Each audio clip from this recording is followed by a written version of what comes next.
Wow. Okay, we're moving quick. Moving quick. Cannot be hanging around when stuff like that happens. Juarez is a Mexican city with a scarred and tragic history. You learn that no story is worth your life. You can tell facts, but truth might get you killed. Since the 1990s, it's had a reputation for murder. It's not pleasant cutting someone's head off or dismembering someone. The smell is unbearable. And was a place where organized crime completely dominated. More than 10,000 people were killed in just a few years, killed in the streets. For people smugglers, it's one of the key launch pads into the United States. Cross it. Jesus fucking Christ. We don't know if there are coyotes with them, so let's be careful. But there's hope for Juarez. There's a different side to the city which is being fought for in a peaceful way. So they're doing this to try and make a statement to get the attention of the governor to have more attention paid to the disappearances. That's right. I think I understand why they're doing that. Might even just be, city pride. No one wants to think of their home as a shithole,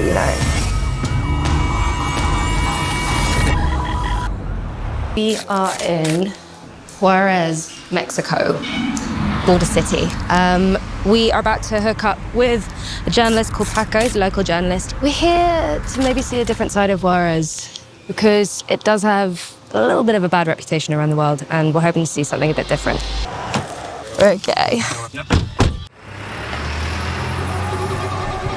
Where are we going today? Right now, we're doing a small drive in Juarez in different points. Right now, we're going to see if there's any people near the border. What kind of things do we need to be mindful of when we're heading to the border? There's not a playground, Yeah. so a lot of people comes and goes. Some of them might be migrants. We can also expect if there's maybe some people that might be watching out for criminals, people that shouldn't be there. It's over on those places. Okay. Are you talking about the cartels? Yeah. Yeah, they are apart from the cartels. Cartels are organized and violent criminal gangs, independent of one another but working cooperatively to control the production and distribution of illicit drugs. Drug cartels are well-financed, efficient, and ruthless. Historically, they've made their money through drugs, but more recently their focus has switched to people smuggling. When we get to the border, things develop very quickly. Paco spots movement and thinks he's seen a small group of migrants running towards the fence. They went down over those bushes. They're trying to go over there. What did you see, Paco? 3 persons, 4 persons trying to cross. Eyes of a goddamn hawk. Jeez. I saw them only when Paco pointed them out. Okay. They were hiding in the bushes and they were jumping to the fence. Right. We don't know if there are coyotes with them, so let's be careful. Coyotes are the smugglers, typically members of the cartel. They're paid huge sums of money by the migrants to get them across the border. Yeah, you need to be a little bit careful. A little tiny bit careful, because if they've got a coyote with them, it's just can be a little bit dangerous. There's movement over there. I don't know if it's for them or for us. Because of the machine guns on the back of them. So. That's probably where they're trying to go across. You see those bushes over there? Go down here. Watch out for one.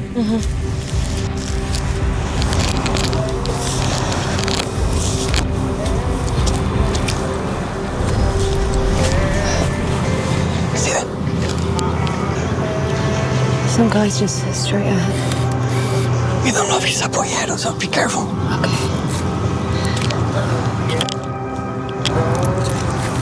What's gonna happen? Look, they're crossing. Jeez. Oh my God, my heart. I'm gonna give a rundown on what just happened in a minute. Just need to decompress that first.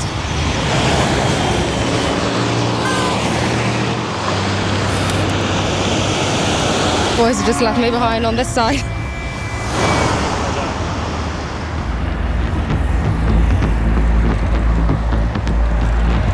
If he's a coyote, taking them through, what are the dangers of that? Yeah, he pointed us. Yeah. He can report to someone from his gang via telephone or via radio. So there's some people here watching. Yeah. There's some people here recording. Yeah. They're dressed like this, like that, Yeah. etc. And then people can get here pretty fast and then we're going to be in some serious trouble. It could be. Why would a coyote be so close up to the fence? Probably, as you saw, he was like trying to take down the barbed wire. So probably he's the one that was trying to cut it off. So the minor, the little kid, will cross. Yeah, because there was a little kid there. He only was like maybe Yes. 8. Families don't work like that. Families work together. But it seems that this guy was working for that person Yeah. in particular. Oh my God, Paco, you're so chill. This is what I'm going to take my life lesson forward of any situation is what would Paco do? Go! Go, go, go! Feeling better, Emil? Yeah. Do you have to be careful about covering cartel stories and organized crime stories? Yes, yes. Sometimes you cannot put your name on the story. What are the potential dangers? Well, they can kidnap you if you want, make a hit on you if they want. Do you know people that's happened to? Yes. I know about the cases of 2 journalists that got shot here in Mexico, here in Juarez. Yeah. By cartel? One was called El Choco, and the other kid's name was Santiago. Santiago was a young kid starting college when he got shot. Wow. Yeah, he was 20-something. According to international human rights organization Article 19, 163 journalists have been murdered in Mexico since 2000, and another 32 are missing. In 2022, Mexico recorded an attack against journalists or media houses every 13 hours. And there have been stories where cartels have singled out journalists to compel them to write favorably about them. The warnings usually end with a bone-chilling threat.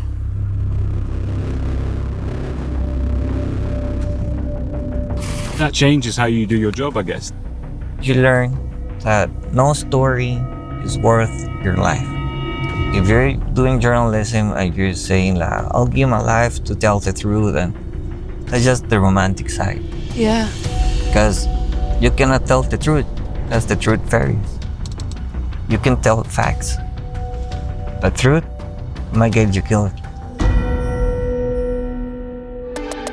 Paco has first-hand experience of the kind of threats and intimidation used by the cartels. What happened last time you were at Gate 36 with that other journalist? We were doing a small footage as we did here with you. And when we finished, we got approached by 2 persons that were wearing all black and had hoodies and masks. They asked us what we were doing there. Can you show us the video? Yeah. They're approaching us. That's the other journalist with the camera recording. That's me, my car. I'm here talking with the guy in front of me. I have another guy behind me. The guy there. That's me telling the journalist not to report. And he's like, yeah. And this guy started talking to us. They got angry. They made some phone calls. During the phone call, I heard him saying that ¿los dejamos o les damos suelo? That means, do we let them go or do we kill them? hit them here?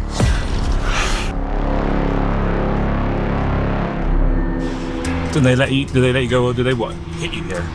Or they hit you, they make a head, like shoot, like, Make a hit. yeah, kill you over there. Yeah, we could have get murdered. Who were they calling? They were calling their boss that controls the area. What would have been the threat for them to... Why they don't like it? Yeah, what's the threat? That Well, guys, it's a criminal activity first, supposed to go unnoticed. So by being into places where it goes down, you draw attention that they don't want to. Did they have weapons on them? Not that I could see, but probably they did. Yeah. Because if they made the option of do we kill them here, it's because they had a gun. Got a gun with them. Being a journalist is one of the most dangerous professions in Mexico. One of the top 3 most dangerous profession. Shortly after our border filming, the opportunity came up to meet with a former cartel hitman. Ali, his assumed name, was a sicario for the Sinaloa cartel from the age of 18. What was your first job when you entered into the cartel? First, I started moving drugs from in the state of Baja California, from port to the border, to a security house in the border. And then, as I understand, you became a sicario. Yeah. Would you be able to tell me, just as someone who doesn't know at all, what is a sicario? What does that mean? It's basically a hitman, someone that kills for pay. And when it comes to being a sicario, are there rules that you need to follow? Yeah, I think it's for it's like personal, on a personal level. So as a sicario or as a hitman, like what I got taught while I was growing up was never to mess with anybody innocent. Really? To not take out anybody that doesn't owe anything, you know. Okay. And a lot of bosses will tell you, they're after a certain person, and they'll be like, go kill his mom, go kill his sister. Make sure that he knows that we're not messing around. And I've had to say, you know what, I don't do that kind of stuff. Yeah. That's not my thing. I think it's because of I believe in karma, you know, and I've noticed that people that are vicious and relentless in causing violence end up in the same place.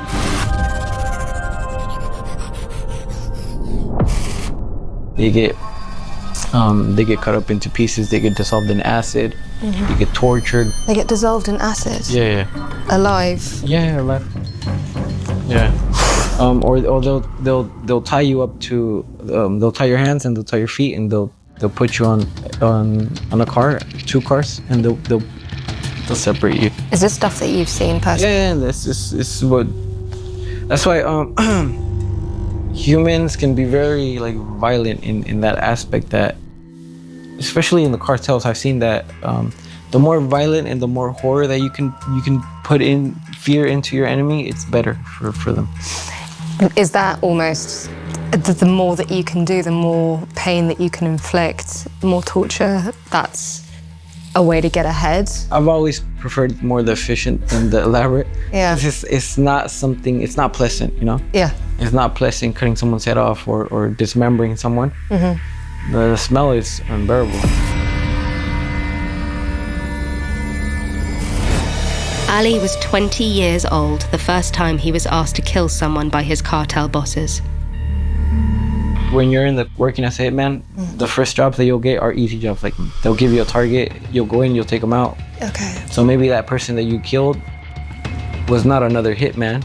It was probably more an accountant for the cartel, the rival cartel. There are people who are in it because they enjoy the act of inflicting pain on another human. Yeah, there's definitely you got sick, twisted people in the cartel, but I think those are the people that don't last.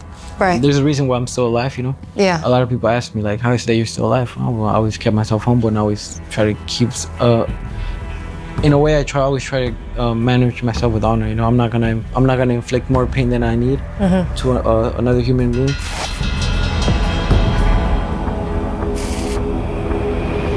What is it that you would say to your younger self, or say to somebody who maybe was in the same position as you, thinking of entering into that life?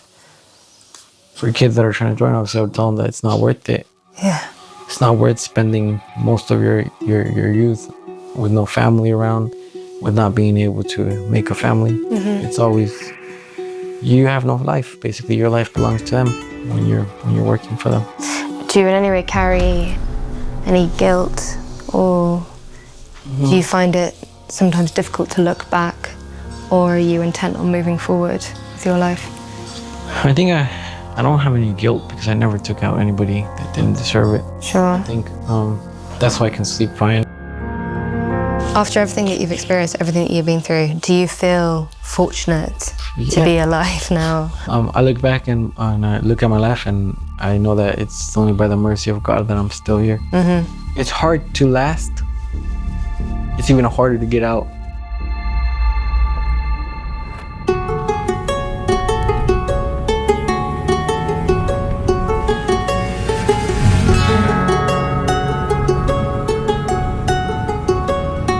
I had a call from work. Oh, a call from work. Yeah, we're gonna have a small influence. A girl got murdered. A girl got murdered? Yeah, and there's a manifestation on her name. What does that mean? People and familiars are protesting on the streets. Oh, okay. So we're going over there. Oh. The word is that familiars and friends are protesting on the streets, calling on for justice. Because they haven't found her killer? Probably haven't found. They found the murderer? Yes. Okay, and so they're going, more needs to be done.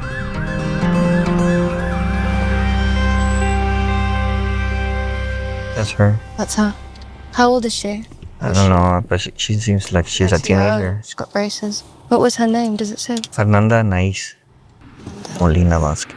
Invasiva a una autoridad que se sienta en su escritorio y prende el aire acondicionado nada más, pero no se interesa en buscar Voy a a tomar las fotos para el jóvenes que periódico. no regresan a su Voy a tomar casa. fotos para el periódico. Las autoridades tienen que hacer su trabajo. No se los estamos pidiendo, por favor.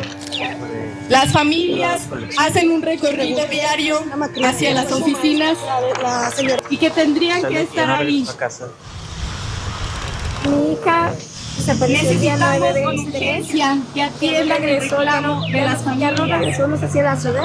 This is the mother of the girl who's gone missing. She's been missing for about 7 months now, and they feel the police haven't done enough, and so they're doing protests to ask the police to be able to find where she's gone or find who took her. ¡Vivas las queremos! Porque vivos se les llevaron.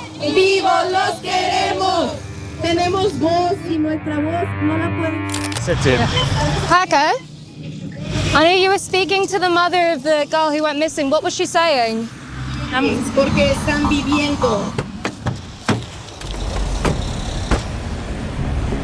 She took the bus to go to work and she didn't make it to work. She didn't make it to No, she work. didn't make it to work. Okay, yeah. The basics of a child missing, and when you feel that people should be doing their job to find her aren't doing that. It's like double, isn't it? Oh my God, I can't begin to imagine what that's like. Is violence against women a big issue here at the moment? Yeah, well, it's part of the city history. The night it was a small town, it was a small city. With those feminicides, it shook the whole town. Towns that were neighbors. What was the population of Juarez when that happened? Do you know? I think it was under 1 million. Under 1 million, and how many women were killed?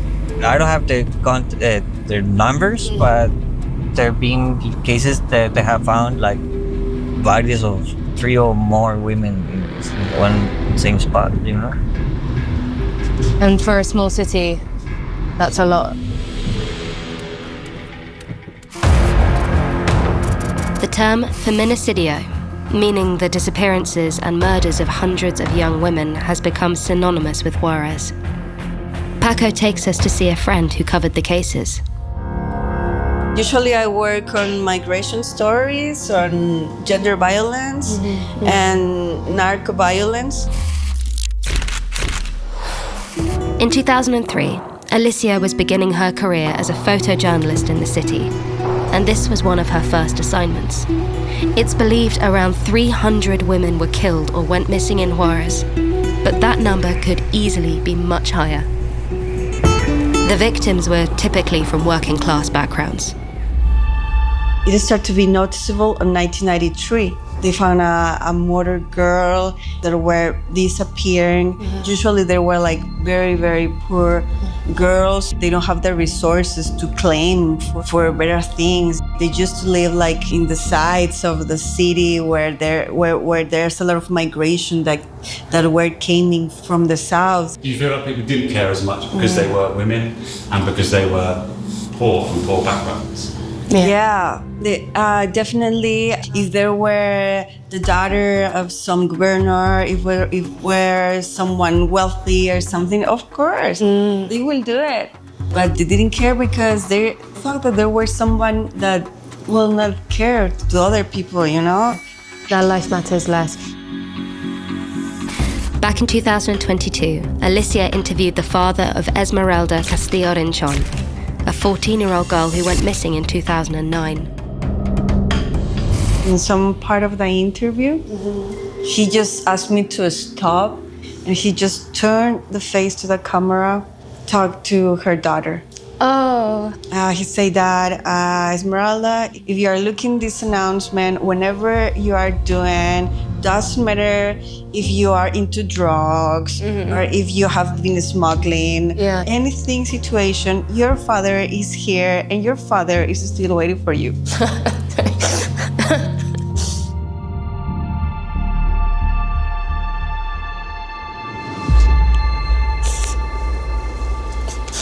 He was so sad. Yes. His daughter's been missing 15 years. His story is that she didn't want to go to the school. She was 14 years old. She used to play chess. She was like a basketball girl. And she was like a very, very like quiet girl. And she didn't want to go to the school. But he told her, hey, you must go to school, lazy girl. And then she never go back. She never came back.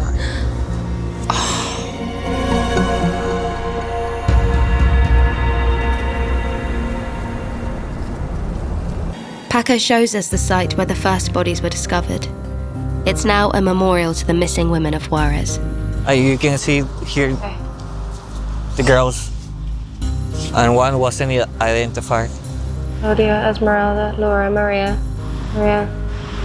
Yeah, so it was a countryside. There were no buildings. I used to go to a school that was like a couple of kilometers over there. And when we were coming back to our houses, we saw the police searching here the area. And later that day, we saw on the news that they were found the bodies. Yeah. Wow.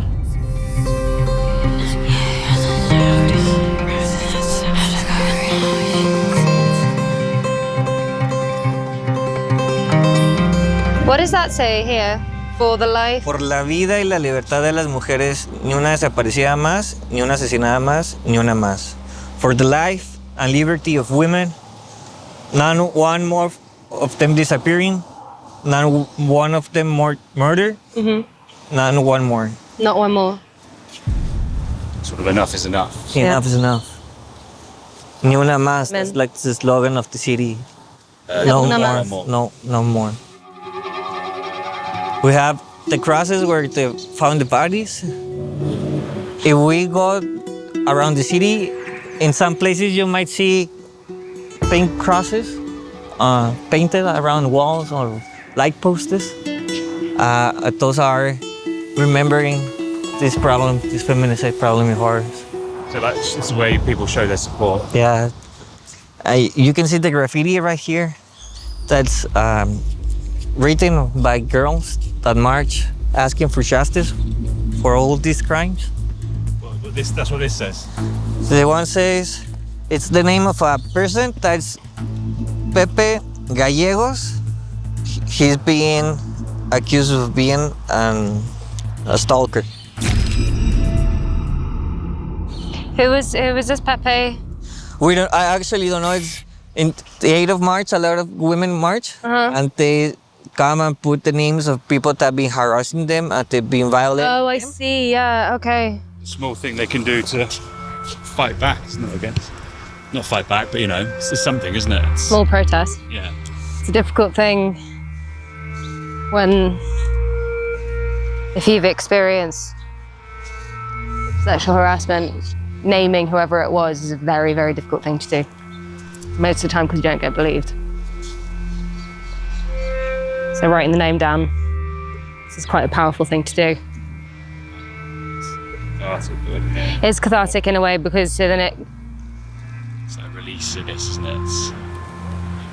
it's the amount of times that it's happened to me and I've tried to claim it or tried to tell someone and not been believed. Women want justice, Yeah. you know? Well, I think it's this. Most of the time, we just want to be believed. And so, for women to be able to come and have a space to do this is a really powerful thing, to be able to write the name down. Because it happens every day. I don't think I know a single woman who it hasn't happened to at least once in some form.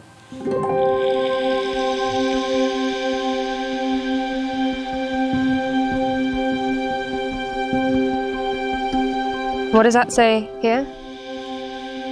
Ni perdón ni olvido. No forgiveness, nor forgotten. No, don't forgive, don't forget. Yeah. Yeah. Paco acknowledges that bad things have happened here in the city's recent history, but it doesn't stop him being fiercely protective of Juarez.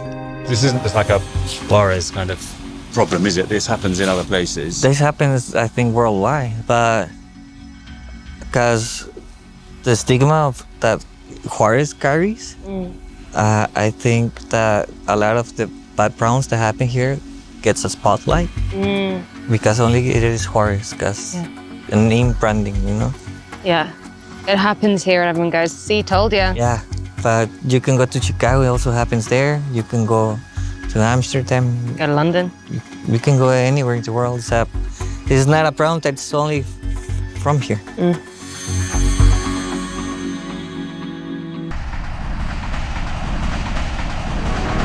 In small pockets, there are growing numbers of citizens making an effort to reclaim their city and leave a mark that doesn't involve violence.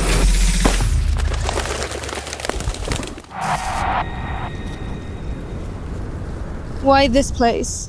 Because homie of ours lives in this neighborhood.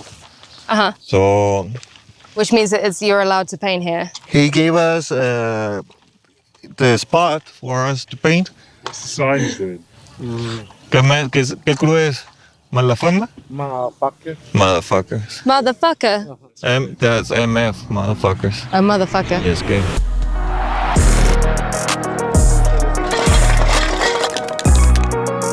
What's your favorite color? Purple. Joe, what are you painting? Just my name. I don't want to sound like a mum when I go like, is this your crew name? GSK? GSK? Yeah. What does that stand for? Danger. They want to know what GSK stands for. Ganja Squad Cabrones.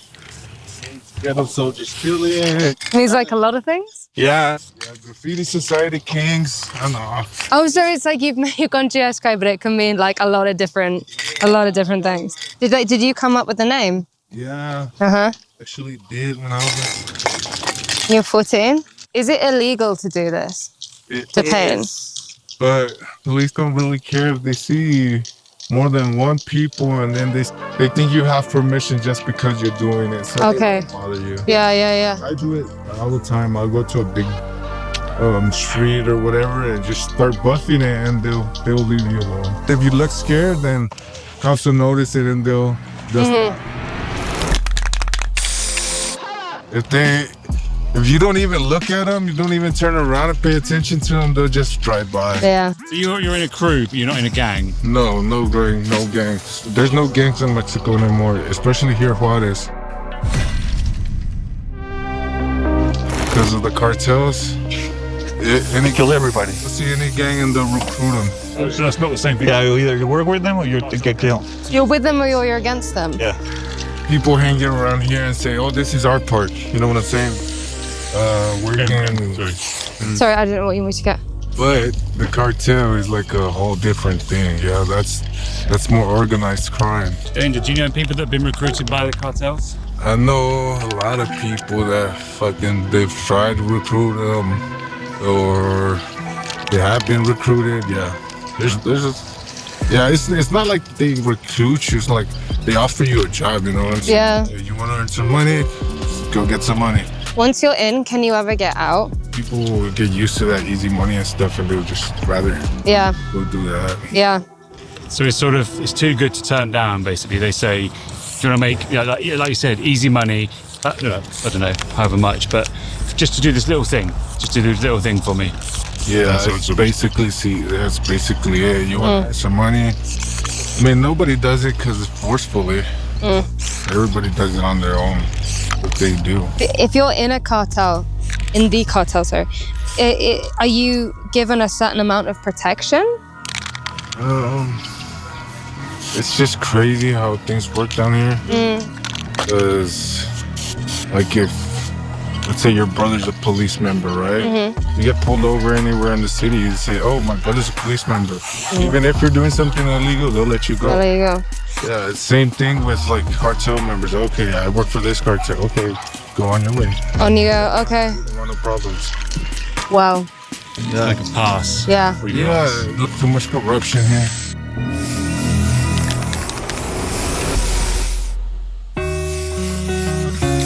Tell me, why you like doing this other than it being fun?